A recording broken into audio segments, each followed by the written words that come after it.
এই মাত্ৰই ফোনটোত আছেই পবিত্ৰ মাৰ্ঘেৰিটা ডাঙৰীয়া, তেখেতে মোক জনাইছে যে জুবিন গাৰ্গ ডাঙৰীয়া বা আমাৰ মৰমৰ জুবিন এই সংসাৰত নাই, তেখেতে এই সংসাৰৰ পৰা আঁতৰি গৈছে। খুব মৰ্মান্তিক ঘটনা, মৰ্মান্তিক দুখদায়ক ঘটনা।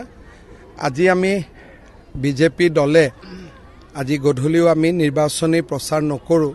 মই এতিয়া খালি গুমাত গৈ মানুহখিনিক নমস্কাৰ কৰি মই গুৱাহাটীলৈ তুৰন্ত উভতি যাম। তেখেতৰ সৎকাৰ বা কি ধৰণে আমি তেখেতক আনো, গোটেই কথাবিলাক গুৱাহাটীত গৈ আমি আলোচনা কৰিম। অসমবাসী ৰাইজৰ লগতে মই সমগ্ৰ অসমবাসী ৰাইজৰ হৈ কি ক'ম, দুখৰ ক'বলগীয়া একো শব্দই নাই, শব্দই বিচাৰি পোৱা নাই।